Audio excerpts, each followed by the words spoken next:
Ya, Komisi Penyiaran Indonesia juga angkat bicara terkait polemik sinetron Suara Hati Istri. Komisioner KPI Nunung Rodiah mengatakan muatan cerita dalam sinetron itu mengandung cerita yang mengglorifikasi poligami yang dilarang dalam aturan penyiaran Indonesia. Dan berikut adalah pernyataan lengkap Komisioner KPI terkait polemik sinetron Suara Hati Istri.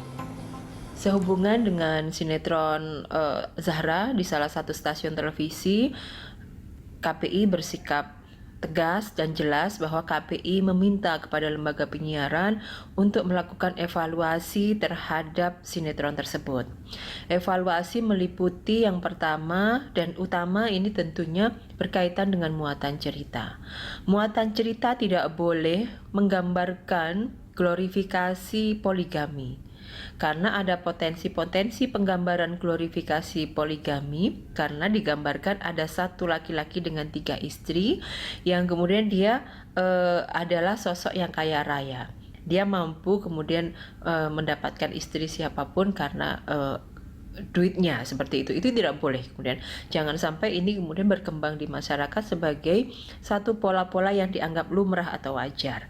Yang kedua tentunya glorifikasi poligami ini, kekhawatiran kami kenapa kita minta untuk evaluasi alur cerita itu adalah jangan sampai poligami ini berujung pada KDRT, karena kita juga melihat bagaimana penggambaran KDRT yang tanpa negasi. Fenomena KDRT ada, tapi tidak ada kemudian negasi perlawanan dari praktek-praktek KDRT. Harapannya itu dievaluasi, harusnya digambarkan dan diberikan value agar masyarakat penonton itu juga kemudian lebih aware.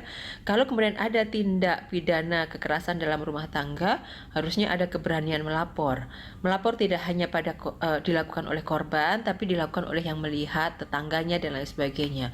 Justru kemudian jangan sampai tetangganya ikut membuli si korban dan lain sebagainya. Itu yang kemudian harusnya dikemas dalam kemasan yang sangat hati-hati.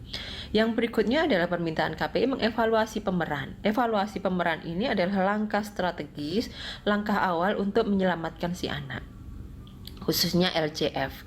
Anak yang diberi peran dengan peran-peran dewasa ini berbahaya bagi perkembangan psikologis maupun fisik anak, karena dia harus memerankan dan menghayati ketika dia harus hamil, ketika dia jadi istri ketiga dan mendapat kekerasan dalam rumah tangga. Ini yang kemudian harus diperhatikan secara khusus oleh